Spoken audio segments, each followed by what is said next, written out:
Getting the smile and confidence you've been dreaming about, all from the comfort of your home, isn't a total mystery with Bite clear aligners. Just don't be surprised if all your friends start asking, "What's your secret?" Begin by ordering your at-home impression kit today for only $14.95. Bite clear aligners are doctor-directed and delivered to your door. Treatment costs thousands less than braces, plus they offer flexible financing, accept eligible insurance, and you can pay with your HSA FSA. Get 80% off your impression kit when you use code WONDERY at Byte.com. That's BYTE.com. Start your confidence journey today with Byte. When you pick up some scratches, cause you want a fun break, the playful way you scratch is the next choice you should make. You can make your dog's leg kick and scratch with that. You could even grab a laser pointer and use your cat. You can build yourself a homemade scratching machine or use a piece from your chess set. Go ahead, grab the queen. Scratch like a DJ with your record player. A cactus could scratch off that scratchable layer. Cause when it comes to scratching, there's a million playful ways. Thanks to scratchers from the California Lottery, a little play can make your day. Please play responsibly. Must be 18 years or older to purchase, play, or claim. Acast powers the world's best podcasts. Here's a show that we recommend. What is The Briefing Room? It's a behind-the-scenes look at how the criminal justice system works and the lives of the people within that system. If you love true crime, well, these are the real people who do the job every day of making sure justice is served. Hi, I'm Detective Dave. I'm Detective Dan. Together, we have decades of experience in local law enforcement, a profession that we think is often misunderstood. So we're going to explore how to do it right, and we won't shy away from when it's done wrong. These are stories you'll hear nowhere else. Unique, frank, and unvarnished. From the team that brought you Small Town Dicks, this is The Briefing Room. Episode 1 drops on August 30th. We'll meet you in the briefing room. Acast helps creators launch, grow, and monetize their podcasts everywhere. Acast.com.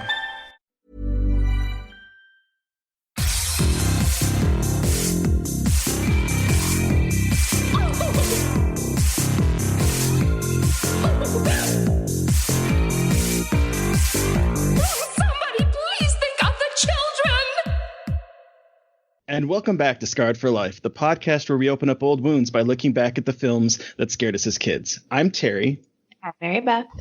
Each episode, our special guest will bring with him a movie that traumatized them as a child. This week, our guest is the Stitch Keeper herself, Chelsea Scully. You know her work on Twitter, where she crochets monsters and heroes and everything in between. Welcome to the show, Chelsea. Hey, how are you? Thanks for having me. Thanks for joining us. This is really exciting. When we started this, we wanted to talk to a variety of different people in the horror industry. And I remember seeing your work. I think it was during one of the Joe Bob Briggs marathons, and you were sharing your work on there. And I was like, this is amazing. Well, thank you.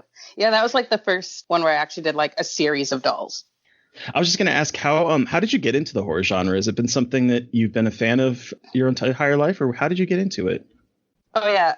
My dad was a big horror fan. Okay. So I kind of just enjoyed it as well. I don't know if it just runs in the family or what, but I enjoyed it from a very young age. I always kind of liked being scared and all that. So, yeah, I don't know. It just always had an interest in it. Cool. So how did you get into crocheting?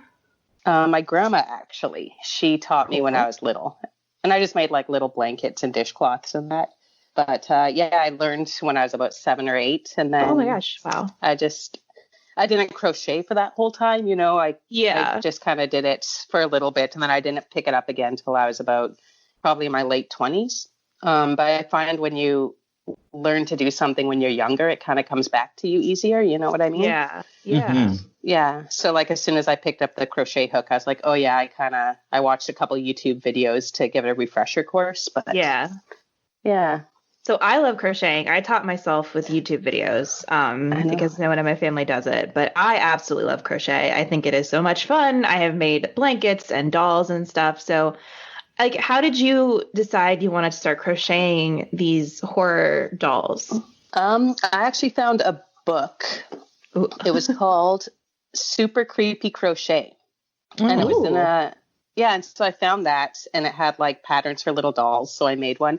And actually, I still have the very first one I made from that book. But once I made it, I was kind of like, this is cool. You can branch from that, right? So I kind of started making my own patterns and finding ways to kind of tweak it to make them more detailed. And that's kind of went from there. It's just fun to look at the characters and see if you can actually do it, and using different techniques to make the detailing on them. Yeah. So what's your favorite little monster that you've made so far? Oh my God. Or one that you're most proud of, maybe is a better way to put it. I made like, the movie Q, the winged serpent, right? Yeah. Yeah. I made like a huge Q doll. Oh my gosh. And it took forever, but it was so awesome when it was done. And I think that was my favorite. Cool. It was maybe the most time consuming. There's a lot of swearing, but in the end, it turned out pretty good. I liked it. Did you keep it or did you sell it? Actually, Ernie has it. Ernie the dragon from the last drive-in. It's his girlfriend now. I don't know if they're still together, but I love that. How long do your dolls normally take when you the ones that you've been sharing on like Twitter, not like something like Q? Usually about, I'm gonna say 4 to 6 hours. Oh wow, okay. 8 if it's a lot of detailing, but yeah, usually about 4 or 6. Dang. Do your hands ever get tired? I feel like mine and like I guess it just depends on how long I've been doing it, but like I feel like I have to work those muscles back up when I like have put my hook down for a long time. Yeah. No, it definitely it takes a toll on your body, believe it or not. Like I have like kinks in my neck, and luckily my part-time job is at a physiotherapy clinic. Oh. So sometimes I'll just go and I'll be like, hey, do you think you can just, push something around in my neck and get that muscle going? So there are times where I have to like take a break because you'll get like a bit of frozen shoulder or something. Yeah. But you do your exercises too, like, your finger exercises and your shoulder exercises. I find yoga really helps with stretching and strengthening some of the muscles. And posture. I mean, I don't really do the right posture anyway, but my posture when I crochet is terrible. I'm just like slumped over, like staring at it, and I like have to check myself. Like, all right, stop it! Like you're going to hurt yourself. Yeah. I don't even check myself anymore. I'm like, it is what it is. This is how I roll. So I have a dumb question. How do you crochet? I'm woefully ignorant on crafts. Well, no, it's pretty much just a hook and a yarn, and I guess it would be a form of like knots, I guess. Yeah. Like, okay. Yeah, I guess they're called stitches, but it's just one stitch, and you just put it together to make a product, I guess. So do you work off of like patterns or stuff, or do you have to develop your own patterns, or? No, there's patterns out there. I develop my own patterns for my dolls. Okay. I kind of use a weird technique. I guess you can only explain it as like a yarn sculpting. Oh. So I use a lot of hot glue in that. So I will crochet like chains. That may mean nothing to you, Terry, because you don't crochet, but I crochet a bunch of different chains, and then I'll hot glue them to make like a more defined chin or like a cheek or something like that. Oh, that's awesome. And then I just hot glue it on there. I find hot glue is like, once you learn to work with it, it's like the greatest tool I have. But it's learning to work clean with it because it's such a unforgiving glue to use. But definitely. Do you write your patterns down? Like, do you and you share them, or do you keep them for yourself? I just don't write them down, honestly. I just kind of crochet until it looks good. Like some characters only need longer legs or longer bodies, so there's really no. So I have like the base pattern, and then I just kind of work off that. Cool. I'm working slowly on writing them down. I do have like a book where it's just a bunch of scribbles that I can read, but I'm sure nobody else could. And eventually I'd like to like put them onto paper properly so people could do it themselves. But that would be so cool. Baby steps, I guess. Yeah, I'm so bad at making patterns. I'm just like, I just want to follow a pattern. Yeah. I'm envisioning like a book that you could sell, the Stitch Keeper, that you could sell of your like instructions. That's what I'm thinking right now. Well, I thought about it, but for me, it's like the rights. You know what I mean? Like, I can't be like, here's how you make a Pennywise, and then have Stephen King be like, no, we don't do that. You know? Yeah, I guess I could do like that thing where you just give them a fake name, like, you know, I don't know, Hockey Pennywise or something. Yeah. Canadian hockey killer. Yeah. I was just gonna ask, what's one character you've always wanted to create but you haven't yet? Oh, jeez. I think there's more characters I'd like to recreate because I've pretty much tried them all. I'd like to make an alien again, like the xenomorph. Yes, I'd like to make. I did make one a couple times, but I think I'd like to make another one just to see how much better it would turn out. Now that I have more practice, I guess. Yeah. What I have always wanted to do, and this would be like a very far future project, is do you remember the big clown at the end of Killer Clowns from Outer Space, like the big one that comes down and it's on like the strings? Yep. Yes. I've wanted to make that one and have like the strings and have them all, you know, kind of like a puppet. Oh, that'd be amazing. Oh my gosh. Yeah. I'd like to do just a whole set of that movie, to tell you the truth. All the characters are like the clown with they're so where he has his hand in the back of the cop and he's yes like a puppet. Yeah. I think they're so animated and so like colorful. I think that'd be really kind of cool, a whole set. Yeah, and I've made the clowns before, but not one that big to that extent. Yeah. So, I've also wanted to like do like yarn bombing, you know, where people go and crochet things. So I mean, if I had the time and the money, I would make like a big ass clown like that and just put it in the woods in like the national or like the parks we have out here. Yeah. Just have it out there, but that'd be a lot of time for it to just, I don't know, get wrecked in the rain or have somebody steal it. Yeah. Do you, so like with yarn is so expensive, I feel like, especially if you're making a lot of projects, do you like, do you buy like the cheaper yarn to make your dolls, or are you one of those people that really likes the nicer yarns? No, I just use acrylic yarn. Just like a cheap acrylic yarn. And it's not even the cost thing. It's a lot of people can be allergic to the other stuff in yarn. Yeah. Like the wool or whatever it's made of. So I just find acrylic it's tough. If I don't recommend putting my dolls in the wash, but my daughter has a couple of my dolls and I've had to put them in the wash for obvious reasons, you know, 4-year-olds. And they held up all right. So they didn't hold up perfectly, but they held up well enough that it still looks like a doll and she can still play with it. So cool. Yeah, no, I just find acrylic works perfectly fine, and the hot glue doesn't melt it. I found with other yarns, the hot glue will melt it. Yes. But this stuff seems to hold up fine. Cool. Yeah. So Terry, do you want to talk about what we've been watching recently? Yeah.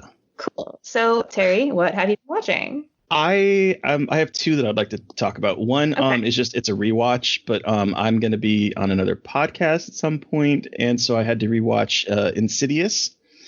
Oh. And I love that movie. That movie is so good. It is so good. I love everything about it. I love the way it's staged with like the production design is amazing. The fact that like it's not like a haunted house, it's like a haunted person. It's such a good movie. And I know that it was on like I put it on my top of the decade back in the episode, but man, it was so much fun to revisit that movie. Actually, I just watched that recently because in the past couple of months because Steve had never seen it. Oh, really? What did he think? He actually really liked it. I think it was scarier than he expected, or like, I don't know. I think I liked revisiting it because I hadn't seen it in a long time, and it's still as scary as it was when I was in high school. So. Oh, yeah. I think it has a couple really, really good jump out scares. Oh, God. The worst one is when he's sitting at the dining room table and the demon creature is behind him. Oh, yeah. Shit out of me. I know it's in the trailer, but still in the movie, it like gets you. Yeah. It's so unexpected. And it was the camera work in that movie too. Like I love when movies do that kind of camera work where you're just, it feels like you're walking through the house. You know what I mean? You don't get a full view. You kind of have to go around the corners with the camera and kind of check it out. The Conjuring did the same thing. That one kind of creeped me out with its camera work. The way it's such a quiet film, but when it gets loud, it gets, you know what I mean? Like they'll have like a Yeah. big bang and it'll just be a window blowing open or something and you still kind of jump. Mm-hmm. Yeah, the Yeah. sound design in that series, well, that in that movie in particular, is just woof. It's another level. I still love the introduction with the big, loud orchestral and insidious, just like blaring on the screen. Yeah. It is so gothic and just so in your face. But a new movie I just watched it today, was One Bedroom, 1BR. Oh, what did you think? Oh my God, this movie is fantastic. Oh, I am so excited. So it is about this young woman who is trying to start anew in LA, and she is applying to be in this little apartment complex where everyone is super nice. Everyone's helping each other out. There's a cute boy that lives next door that she's like flirting with. Of course. Of course, as one does. So she gets into the apartment, and it's one bedroom, and every night the plumbing is super loud. There's like creaks, there's like a lot of noises, and no one else seems to notice it but her. And then she kind of breaks the rules because it's a no pet place and she has a cat, and someone starts slipping threatening notes under her door saying, "You're being selfish, bitch," for having a cat. And then it goes from there, and it is quite a ride. Okay. It is a movie that, like, the first act is completely different from the second act, is completely different from the third. And I can't say any more than just that, because I feel like this is a movie you want to kind of go into not knowing too much. Yeah. When does it come out? It comes out the end of this month, I believe, on VOD. I want to say it's like April 24th, maybe. Okay. That sounds great.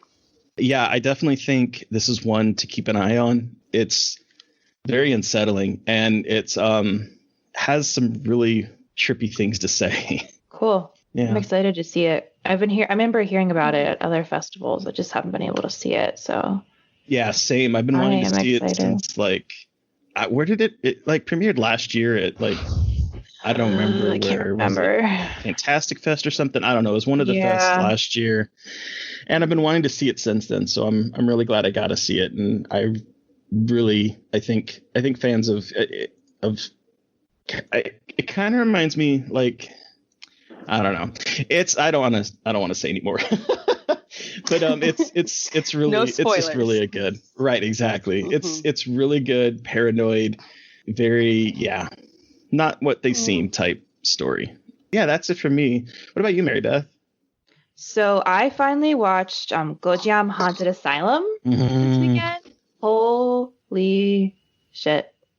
This movie Have you seen that? Is so good. Have you seen it, No, Chelsea? I haven't. What is it? I'm going to write it down. Gonjiam, Gonjiam Haunted Asylum. It's a Korean found footage movie. And I've had like a found footage kick this weekend. I watched As Above, So Below and Gonjiam. And I put it on because like you talked about it so much, Terry. And I was like, Steve, I'm just going to put this movie on. He's like, okay, cool. And holy cow. It's just like next level in terms of scare. So the premise is this group, the Terror Crew, or Horror Times, pardon me. Horror Times, they're like a group of, it's like 3 guys, YouTubers who make videos about haunted places. And so they're going, this time they're going to like the most haunted place in Korea with 3 women who are like, they applied to be on the show. So it's basically like they are all going to do this big live stream, and their goal is to hit 1 million views because they're going to the most haunted place in Korea. And so, which is a real place, by the way. Yes.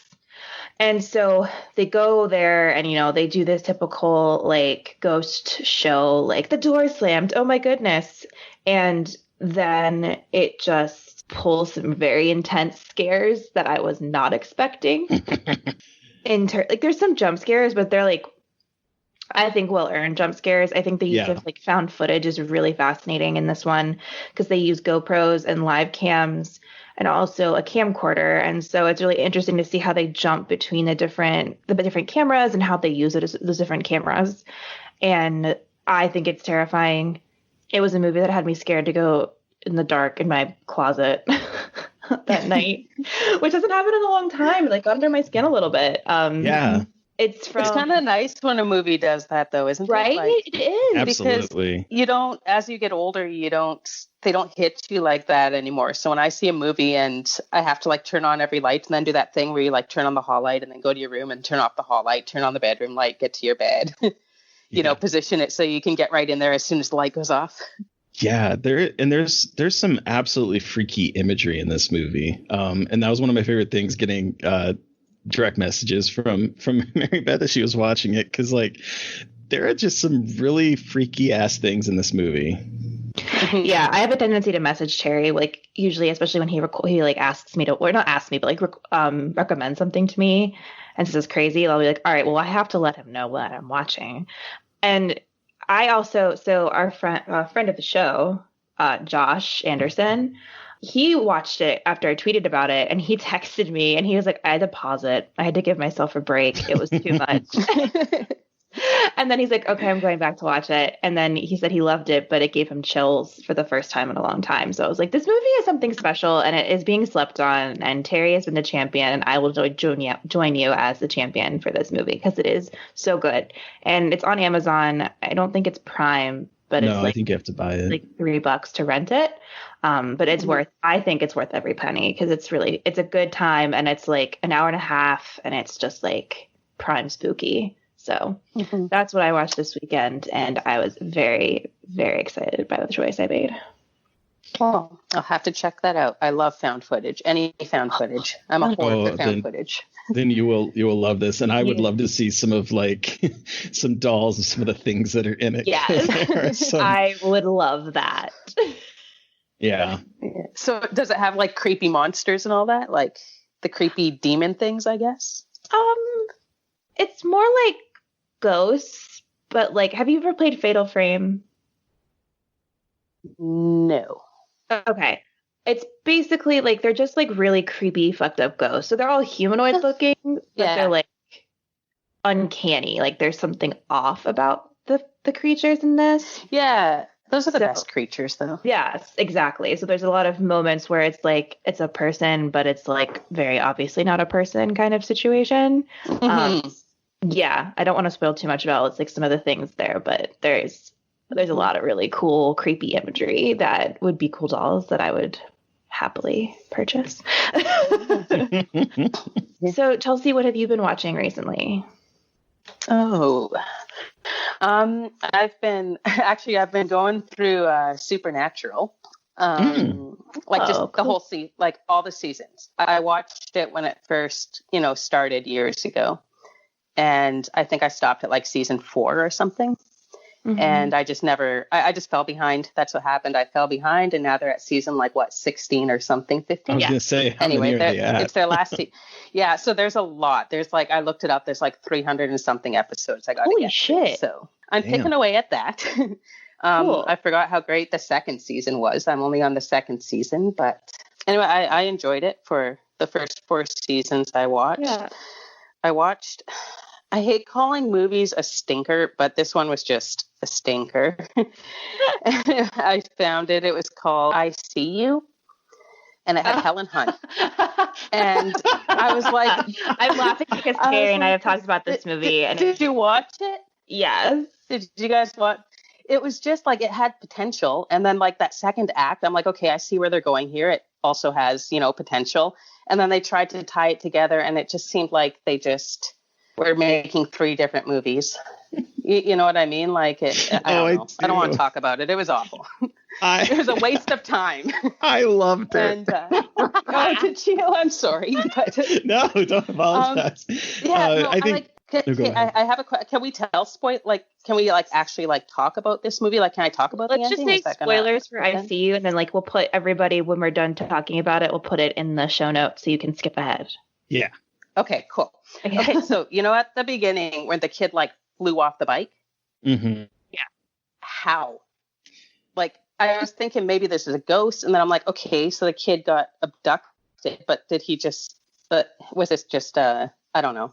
How did he fly off the bike? There's one point in the movie where they kind of mention they find tine, like fishing tine. And so it really was just stretched across, and he rode into it on the bike and it pulled him off. Okay, okay, all right. Yeah, no, that makes sense. That makes perfect sense. That was the only thing about that movie where I was like, why? I don't understand. But no, that makes sense. Yeah, no, that makes perfect sense. I didn't think about it that way. It's gotten a lot of diverse opinions on it. I know some people really liked it. Some people really hated it. Yeah. Mary Beth, you were kind of in the middle, I was in weren't the you? middle. I was kind of mad at the end. Yeah. I was like, I was just kind of pissed. I was like, are you serious? But I enjoyed the setup a lot. I thought someone was saying the mask is not creepy in that movie, and I don't agree with that. I think that mask is fucking terrifying. Yeah. I don't care what they say on the internet, but I enjoyed it for the most part. But I don't love it. I don't hate it. I was like, I'm glad I saw it, but like, I just with you, like, it's the same thing as you. Like, I didn't like the ending, and one of my biggest pet peeves, like if I say I hate a movie, it's because I did not like the ending, but it kept me going till the end. You know what I mean? Yeah. If a movie is boring enough to me that I can turn it off in like half an hour, I'm like, whatever. I didn't lose time of my life watching this. But when you watch a movie and then at the end you don't like it, you're just like, oh, rude. Like, it's definitely compelling. So I think that was that. Yeah. And there's been a couple movies that have done that where at the end I was like, ugh, why? That is always the worst. And you're like, hell yeah. And then it ends and you're like, oh. Yeah. Anyway, that was my problem. It was just a weird ending and I didn't like it. Valid. That's fair. Yeah, and I think, I don't know what else I was really watching. That's pretty much it. Oh, well, Tiger King, but I mean. Yeah. Oh, gosh. Who isn't watching that, right? I've been watching Tiger King. And we're getting a new episode, apparently. Oh, we are? I don't even know if I would watch another episode. It was just something to... Yeah. Like there was no closure at the end, but I didn't care. I just watched them all throw a big ruckus for however many 7 episodes. And then I'm like, you guys can carry on with your lives. That was fantastic. Thank you. Thank you for the reprieve from my weird ass life and seeing a very, very, very much weirder version of life. Like, good God. Mm-hmm. So, but is that what it's like? Like, where was that in Florida? Oklahoma. Well, I think, is that what it's like in Oklahoma? Like, are there people like that? Preston Fast Fangoria said that Oklahoma life is exactly like that. That's crazy. And Carol is in Florida. So and Florida is definitely if you Google a Florida man, you will see so many random ass weird stories about people. And so that part didn't really surprise me. Well, and I work with a couple people from Florida, and we always make fun of them, but they're like, it's not the actual people from Florida. It's people that come here because our laws are so lax and they just fuck around and they give us a bad name. I was like, I'm sorry, but you're stuck with it, man. You're stuck with that name. So my direct supervisor always laughs about it. She's like, I swear to God, we're not all bad in Florida. I'm like, I know, but your state has quite the reputation. Quite the reputation. So we have talked about what we've been watching recently, but Chelsea, what movie have you brought with you to talk about tonight? I have brought Hellraiser. Hell yeah. Oh, yeah. So for those of you who are listening who have not seen Hellraiser or need a refresher, we'll just read a really quick synopsis. Sexual deviant Frank, my favorite description, inadvertently opens a portal to hell when he tinkers with a box he bought while abroad. The act unleashes gruesome beings called Cenobites who tear Frank's body apart. When Frank's brother and his wife Julia move into Frank's old house, they accidentally bring what is left of Frank back to life. Frank then convinces Julia, his one-time lover, to lure men back to the house so he can use their blood to reconstruct himself. Yeah. Hell yeah. Hell yeah. As one does. One does.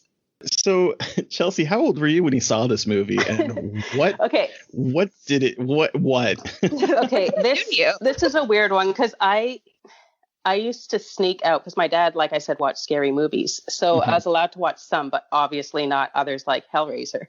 Right. But he watched, and I could sneak down the hall and kind of hide behind the couch, and he couldn't see me, or he could see me and didn't care. But I remember watching the scene, and I didn't know it was Hellraiser at the time, but it was the scene where Christy was in the hospital bed and she opens up and she goes into the wall, and then that big fucking thing was chasing her down the hallway. Yeah. Anyway, that's what I came out and saw, and I turned around and went back to bed. I was like, no. And I think I must have been, I'm going to say I was like maybe 7. Oh, wow. Oh, I was young. I was young. Yeah, I remember I just cried in bed, and I thought about that scene for like years, and I never knew the movie, and I would never ask because then, they'd know I was out watching it. But I watched it again when I was like, I'm going to say 13 or 14. And then I saw that scene, and then I kind of got scared again because it brought back the childhood, I guess, trauma of seeing that scene. But even now, whenever that scene comes on, I still kind of just get those like heebie-jeebies. Like I can watch it, I don't sit there and cry anymore. But I really liked I like the movie in general. It's just such a great film, and the scary parts are scary mostly because the FX are so cool in that film. So cool. I'm a visual person, obviously, with like the dolls I make and all that. So I really enjoy the scary movies that have the cool monsters and all that. And the Cenobites were always good for creepy, gory, just weirdness. Yeah. And even just the whole plot of the film, like it's a good story. You can have a horror movie that's awesome, but the story is kind of meh. But this one was just good all around. It's just an all around good, creepy film. It's so good. Yeah. I rewatched it today. I saw it in high school. It was like a stereotypical, like my best friend came over. We always watched horror movies when we had like slumber parties. And so it was like 4 a.m. and we watched Hellraiser. And I was like, what the fuck is this? Because I knew who Pinhead was. I was like, oh yeah, it's going to be all about him. But I did not realize like the sex stuff and a lot of the stuff. And I distinctly remember, like, especially at the very end when the hooks go in his face and he's just like amazed and he goes, Jesus wept.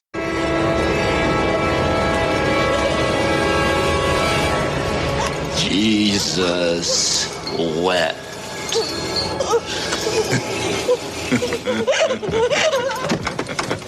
And it's like, what in the hell is this movie? And I loved it.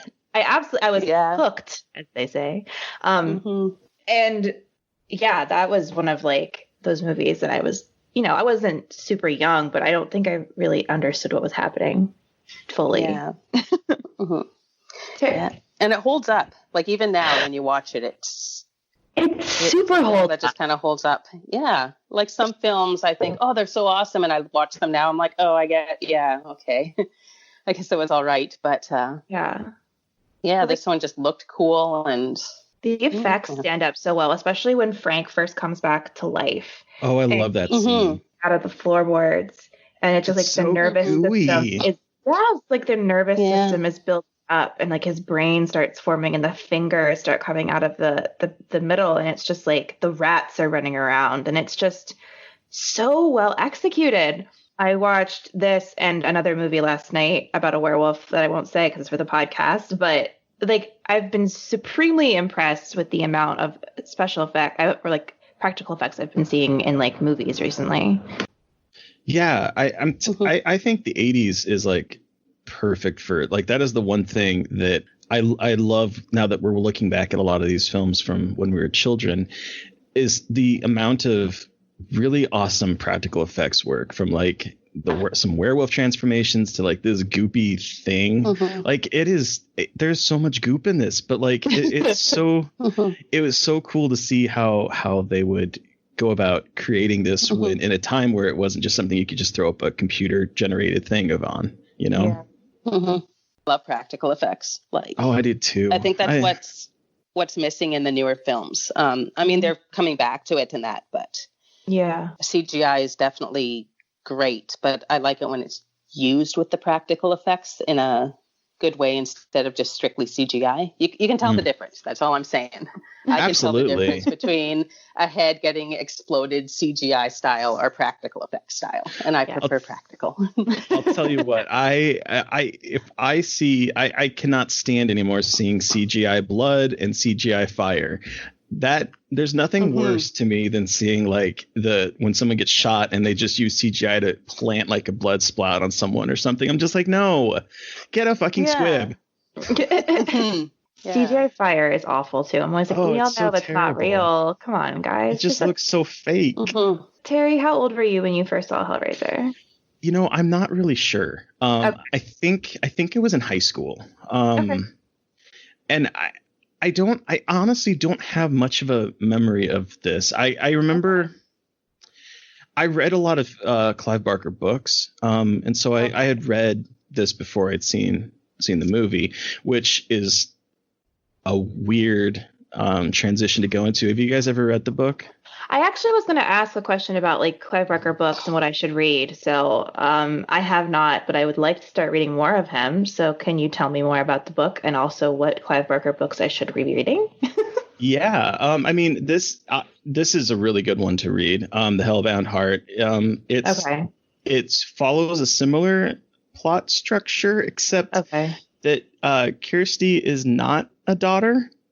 She's like someone that is a friend of in the book. His name is Rory, not what's it in the movie? Larry? Is it Larry? The dad. The dad? Yeah.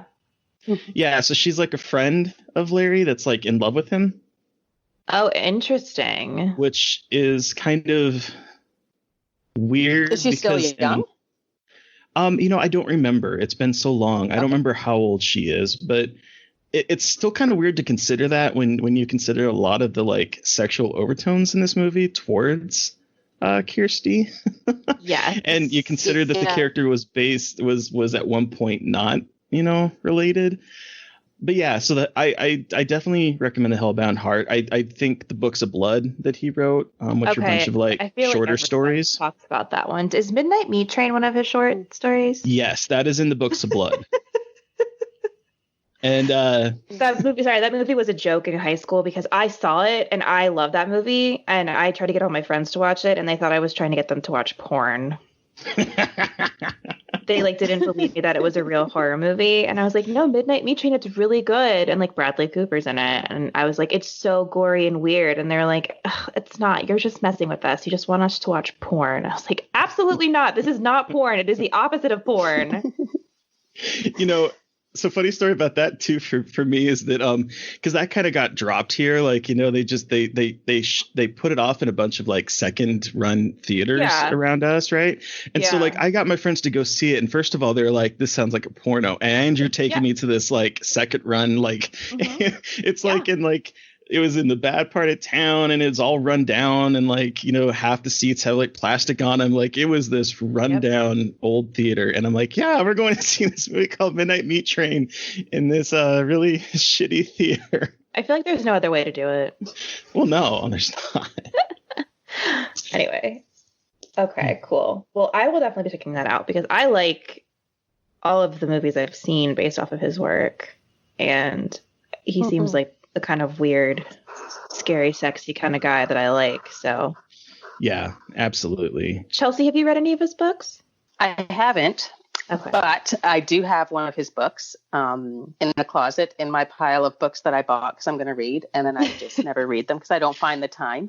Yep. I do love reading, but I'm one of those people that needs complete silence when I read. I can't read while I'm taking the bus or read while I'm a passenger in a car or something. Okay. I need silence, and I rarely get that around here. But cool. Yeah, I do plan checking it out eventually. Maybe after this, because now I'm intrigued again. As soon as you said what the name of the book was, I'm like, I have that? I should go read one of those.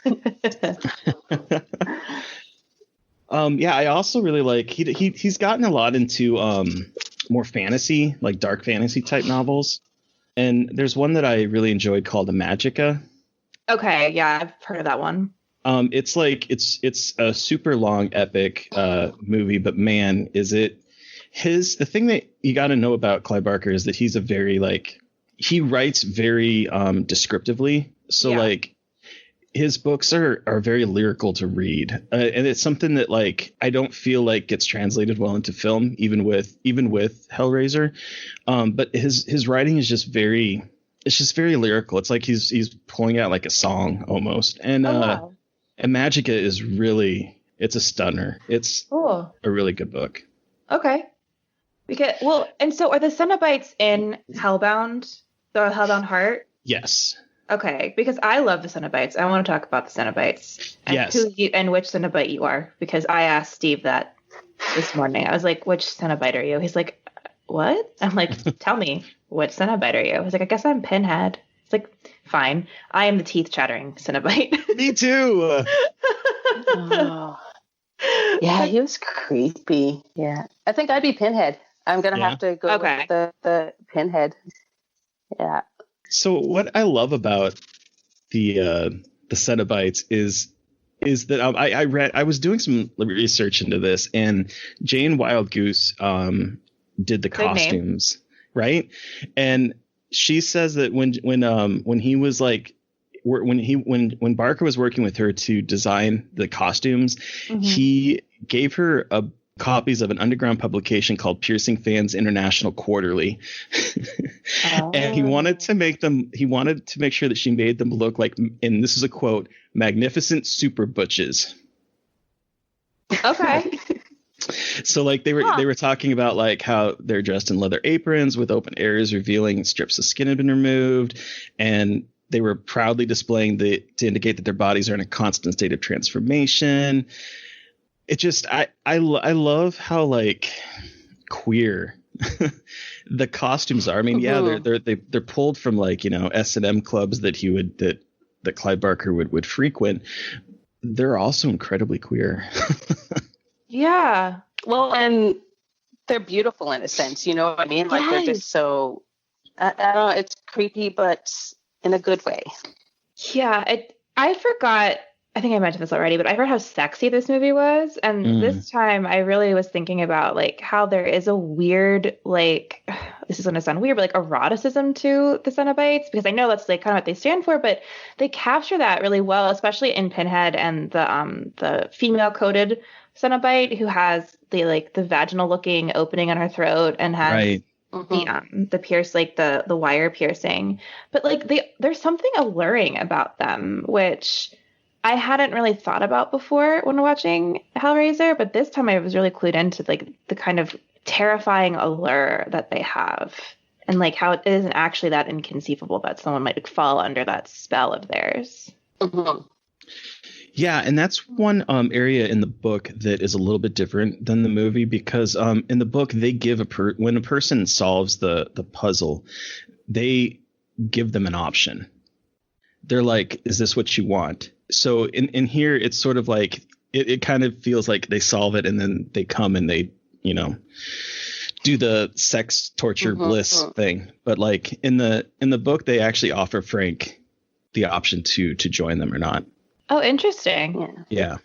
Cool. And of course he does, because he's, you know, in the search for things that he can't be satiated. So do they talk about that in the book more? Because obviously, like in the movie, they talk about it a little, but is it like more detailed in the book in terms of like his obsession with sexual deviancy?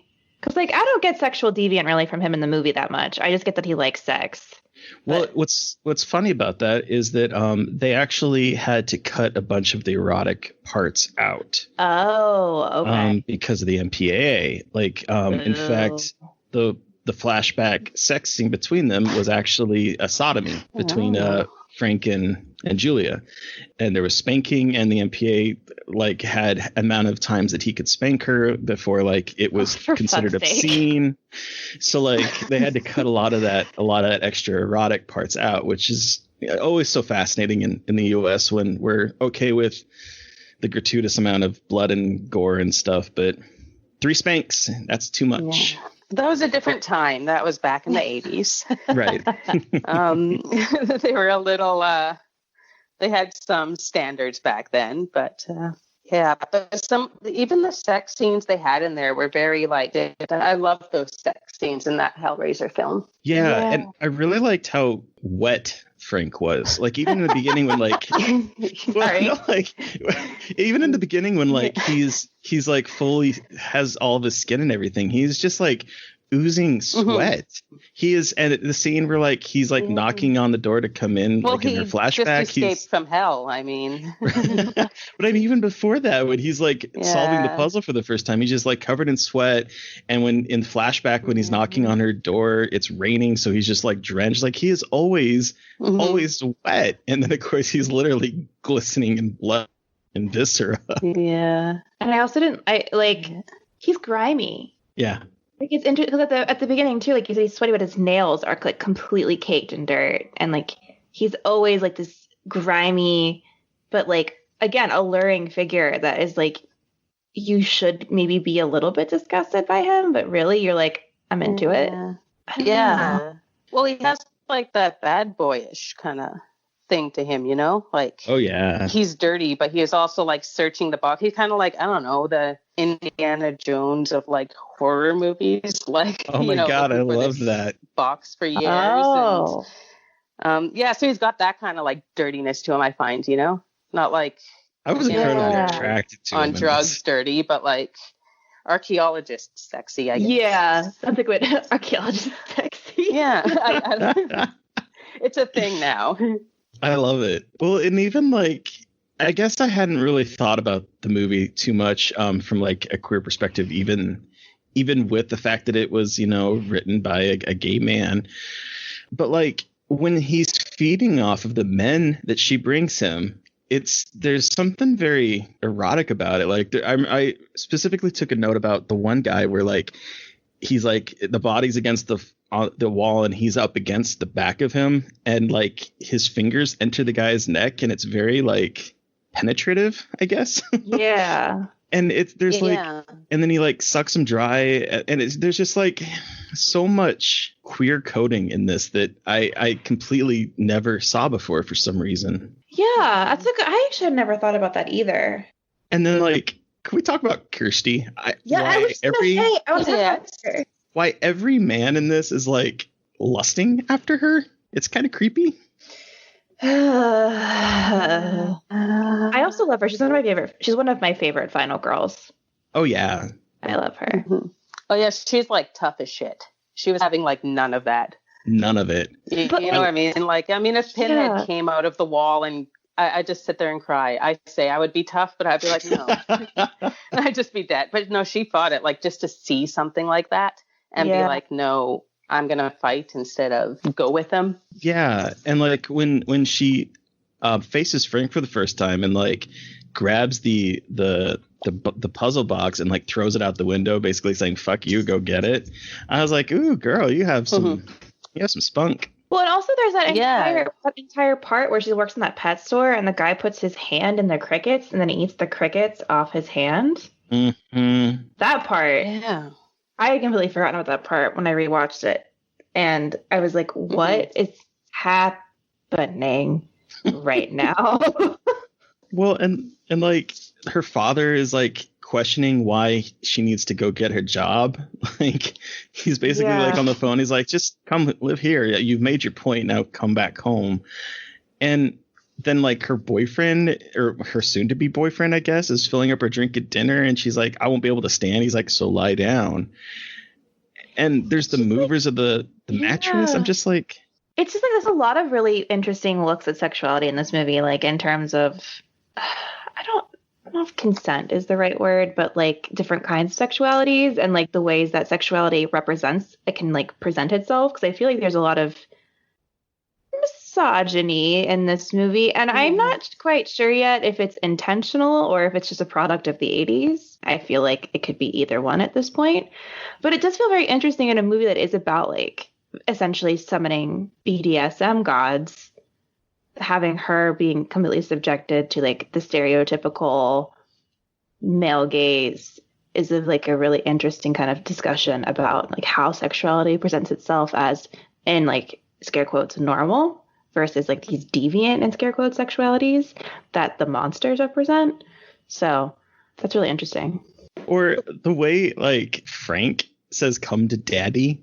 Oh, that was very strange. Oh, yeah. He was always very creepy to her, though. I always found that creepier because that's like family. You know what I mean? Like, yeah. You don't, yeah. No, that was creepy. And then at the end, when he's wearing her father's skin and saying, "Come to daddy," like, it's just very icky. Yeah, this whole movie is like pretty icky. Like, oh, sorry, Zucchini's tail. It's like icky in a lot of interesting ways. Yeah. I think that's why it's so great. It gets under your skin. You know, Yeah. the films that just get under your skin are the films that are going to last a lifetime. That's very true. But I will say that Julia is my queen. Her mix of power suits and like her butch femme vibes off. Yeah. Like through the movie, she becomes like more and more androgynous to me, and like her crazy awesome mullet gets higher and higher. Oh my god, I know. Oh, yeah. It's so good. I was almost kind of sad when she died. I did like her. Yeah, right? She was just such a bitch, but like a powerful bitch. Yeah. You know what I mean? She's just a powerful woman. Well, and But like she was doing it for love. Like she was doing it for love for him, and you saw how quickly or how little he cared about that. Yeah, I was thinking about that today, like how she really isn't in a very unfortunate, like manipulative situation. Like obviously she made a very bad choice in cheating on her husband with his brother, but like she's also stuck in this really weird situation where it's like she's kind of beholden to this creepy, weird dead man in her attic. Who fucked her really good? I mean, let's just be honest, right? Yeah, Like, I mean, like, the best sex of her life, like, hell yeah. And there's that scene where it's like the flashback scene intercut with Larry cutting his hand on the nail. Oh yes, I love that. Oh, that is such an interesting scene where it's like getting closer and closer to the nail, and his skin is getting closer and closer, and very obviously, like, it's conflating pain and pleasure, but it's such an interesting way of like relaying that. It's not watching them, and this is probably for rating reasons, it's not watching them, you know, spanking in bed. It's that intercutting. And I think that's a really creative way to show it. If you're restricted by the MPAA, like, why not show it like that? And I think that was really interesting and very creative way of like getting that point across. And subtle is probably the wrong word, but subtle. I guess compared to what they wanted to do. Exactly. Subtle. And I love some of the lines that are in here, like, "Oh no, no tears, please. It's a waste of good suffering." Oh, I know. It's like inherently quotable, but like in a fucked up sort of way where like I shouldn't quote it all the time. But like Steve and I say Jesus wept probably more often than it's like probably. Oh, I say that all the time. All the time. Jesus wept. Steve actually says like as a joke, like it's a waste of good suffering. He'll say that if I'm crying to make me laugh, which is like pretty effective actually. There's another thing he says a lot that is funny, but it's quoted more in this house than it's probably in a lot of other houses, but it's a classic here. So I also kind of am curious about looking at the boxes, like, so the scene where Kirsty's in the weirdest hospital I've ever seen, like, I wasn't quite sure what was going on there, because they were almost acting as if like she did something wrong, like you're gonna have to talk to the police, and I still don't quite understand why she would need to talk to the police and why they're like restraining her to the room. But like when she's like playing with the box, and like just before that there's like the image of like the flower opening, I'm like, oh, she's exploring sexuality at this point. And like that's not going to pan out well for her. No, it doesn't. And that's why I'm like, it has some weird things to say about sex. I'm just curious if that jumped out to anyone else. Yeah, no, I see what you're saying though. Like I was thinking about it, but yeah, no, that makes sense. But there's so much imagery like that in this film that's just, you know, hanging out there. If you catch it, you catch it, and it's awesome. Yeah, but then it's monstrous, which is really interesting. Like, it's a big old dick flying at you down the hallway. Oh my god, big creepy weird phallic creature chasing you down the hallway, like terrorizing you. I mean, that wouldn't surprise me from Clive Barker. I haven't read a lot of his stuff, but like just knowing what he's about, like it makes sense. Like, and I also think again, like it goes against the normal like representation of sexuality with young girls. I mean, Kirsty, I think she's probably a little bit older, like in college, right? Is that kind of the vibe that we get? Yeah, I'm getting like early 20s. Yeah. because she like lives on her own and has a job and stuff, but she's still pretty. It's like obviously young and like she wears all white all the time, so like you get that virginal coating. But the way that like sexuality and discovering sexuality in young women is represented as like this beautiful, like a flower opening, like this beautiful thing. But here it's completely fucked up. And I kind of love that. It's not this like beautiful, perfect experience, but like it can be weird and it can be gross and it can be uncomfortable. And I think it definitely goes against the usual. It's obviously much more metaphorical than like the usual representation, but I think it is a very interesting way of challenging preconceived representations of young women discovering their own sexuality. What's interesting to me also is that some people have considered this movie to be homophobic, actually. Oh. In fact, the guy that wrote Monsters in the Closet, Homosexuality in the Horror Film, he is quoted as saying that Barker is simply producing more images of monster queers with which to frighten mainstream USA. And because he sees that like these monsters, which are obviously kind of queer coded, are like destroying the heterosexual family. I'm not really sure how I feel about it. Because I can kind of see two different ways. I mean, it's weird, you know. Is Barker gay himself? Yes, he's gay. Yeah. So it's interesting to me because I've read both things about like portraying queerness as monstrous is bad, but also portraying queerness as monstrous is empowering. Mm-hmm. And I think it is a pretty subjective thing at this point. I think there is something empowering to see queerness as monstrous because it's a possibility. And I like to see the monstrosity, and not in all movies because obviously like sometimes it's like very obviously a bad thing. But in this movie, it seems like empowering and it's like a new possibility, new ways of thinking, new structures. And it's just like it's changing the world and people's conceptions of the world. And like that feels to me like it's inherently queer. And I think that's a good thing. And I can see where he's coming from and thinking that, you know, monstrous queerness is not good, and I agree with that. But I think where these monsters like the Cenobites are more they're not your typical monster, you know what I mean? They're humans that are just on an advanced, like you were saying, like an advanced level. So I mean they're ugly in a sense, but they're not, you know, monster ugly. They're not like chud sewer people ugly. They're just more humans who are going through permanent torture. They still look like humans.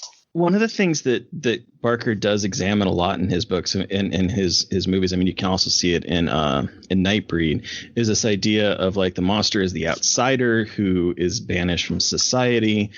And then he's always considered himself as, and I have a quote where he's like, over and over again, I've created monsters who come from the outside and who call out to somebody to join them in the sanctum. And I kind of see, in a way, this story being about Frank struggling with maybe homosexuality, because like, you know, I think there's a reason that all the people that are brought there are men, and it's very like sexual with his penetration to get out their blood, and the fact that a cut scene from the movie was him was practicing sodomy with Julia.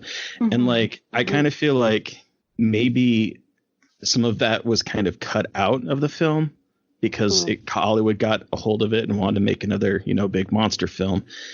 And so like I'm kind of wondering if there is a different cut of this movie, or there is a different conception of this movie that kind of makes that a little bit more evident, I guess. Yeah. Write a book about it. That'd be pretty cool if there was, though.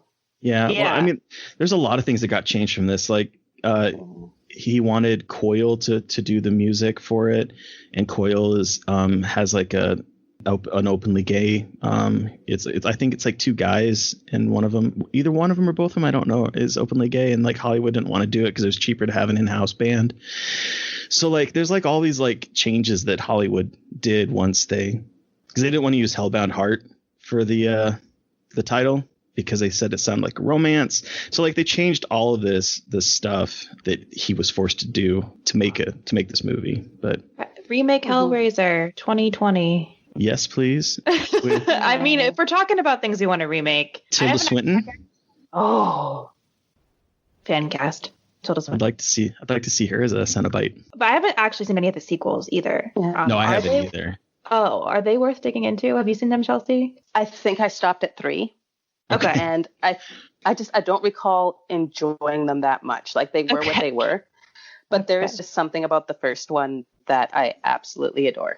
Like Pinhead, I found as it went on, I would assume it was more just Pinhead doing his thing. And like he's a cool character, but I don't really have an interest too much in his history. Yeah. I'm assuming that's where the newer ones went from what I've heard.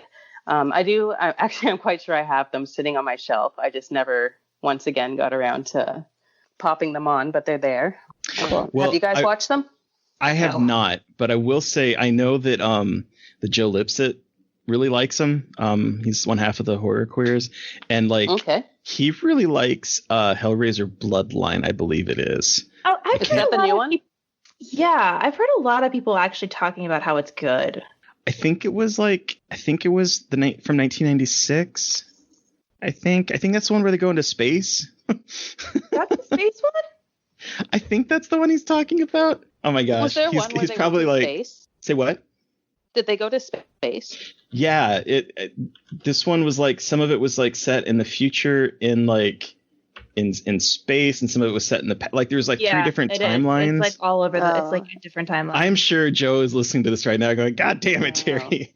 No, that is fantastic. I will watch that one because anything going into space is just my jam. It's apparently serves as both a prequel and a sequel. Yeah. I fuck with. But yeah, so no, I haven't seen any of. This is the only one I've ever seen. I've not even seen the second one, which I hear is pretty decent. I think Joe has seen them all. I think he enjoys them all. I think this is his favorite of the horror franchises. Okay. I believe he's probably yelling at me because I'd probably said something wrong, but I know that they covered Bloodline on Horror Queers. Okay. Maybe I'm doing a deep dive into Resident Evil during this quarantine period, so maybe I'll do that with Hellraiser too. So do we want to move into our final thoughts on Hellraiser, Terry? That sounds great. Awesome. So, Terry, how many stylish mullets out of 5 do you give Hellraiser, and what are your final thoughts on it? I think I give it let's say 4.5 out of 5. Okay. I think it's a fantastic movie. I love that a movie from the 80s was tackling sexuality and pain and pleasure and S&M tropes and just so much queerness in it. And the fact that it was directed by and written by a queer man. Yeah. I think that's amazing. I do think that some of the effects towards the middle kind of are a little iffy, but I think that was they spent so much money on the goopy effects that some of the smaller ones didn't translate so well. So I don't think it's aged completely well in that regard, but I think it's a fantastic film. Okay. So I think 4.5 stylish mullets out of 5 from me. What about you, Mary Beth? I'm going to give it a 5 out of 5 stylish mullets. I mean, I think the effects are so good. Even if it's a little bit cheesy when the sparks are coming out of the box. I adore this movie so much, and I have such a deep appreciation for it and what it does and how different it feels from a lot of horror movies from that time in terms of we always talk about slashers like Nightmare on Elm Street and Friday the 13th and Halloween, and those are all they're unique, but they have a very similar trajectory in terms of narrative, but this one is just so different, and the way it stands out and how creative and weird and goopy it is, it really just has a really special place in my heart. And also it's queer, and I love that, and I think there's a lot more that can be explored about that. So yes, Hellraiser, 5 out of 5 stylish mullets for Mary Beth. Perfect. And what about you, Chelsea? What is your rating, and what is your final word on this beautiful movie? It is a 5 out of 5 stylish mullets. Oh yeah. and that it's a terrifying film. Even now it's beautiful. Everything was just, I would say it's close to a perfect film for me. Oh, cool. Hell yeah. Yeah. I love that. Yeah. Cool. All right. So thank you so much, Chelsea, for joining us to talk about Hellraiser. Where can our listeners find you? And do you have anything coming up you'd like to share, or any things that you have to plug? I know you have like a Patreon. Yes, I do have a Patreon. It is $5 a month, and you get entered to win one of my dolls every month. So that's a very good bonus. As for projects coming up, I'm not going to lie, with the quarantine here, it's been pretty tough, but I'm pretty much doing, I do have a lovely coming up, a Shining set. So I have Jack. If you check it on my Twitter, I do have Jack and Wendy done. I'm picking away at a Danny. It's taken some time, but yeah, I'm hoping to get that done. And I don't know. I'm kind of just rolling with it this month. Cool. Whatever dolls I feel like. We're just kind of doing what we can. Yeah. Awesome. Where can listeners find you on Twitter? Can people find you on Twitter? Oh, yes. It's Tales from the Stitch. I'm on Twitter and Instagram and Facebook. If you want to give that to any of your moms so they can check it out or something like that. I know people don't really use Facebook too much anymore. And then I also have a website, just talesfromthestitch.com. And that's where you can go and either purchase some dolls or just see what's going on with what dolls are coming up, things like that. Awesome. So listeners, you have heard from us, but we want to hear from you. What was your experience with Hellraiser? Send us an email at scarredforlifepodcast@gmail.com, or you can reach out to us on Twitter. I am at MB McAndrews. And I'm McGailey Dreadful. And of course, keep the conversation going by chatting with us on Twitter at Scarred Podcast. And please don't forget to review, rate, and subscribe. Thank you to Steve Barnold for our artwork. Thank you to Sean Keller for our music.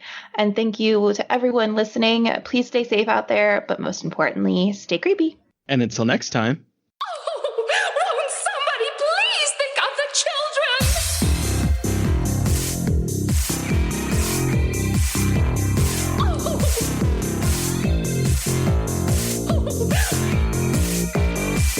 Won't somebody please think of the children?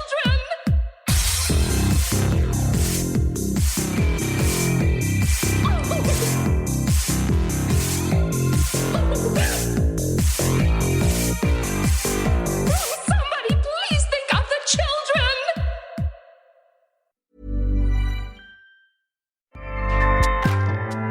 Acast powers the world's best podcasts. Here's a show that we recommend. What is The Briefing Room? It's a behind-the-scenes look at how the criminal justice system works and the lives of the people within that system. If you love true crime, well, these are the real people who do the job every day of making sure justice is served. Hi, I'm Detective Dave. I'm Detective Dan.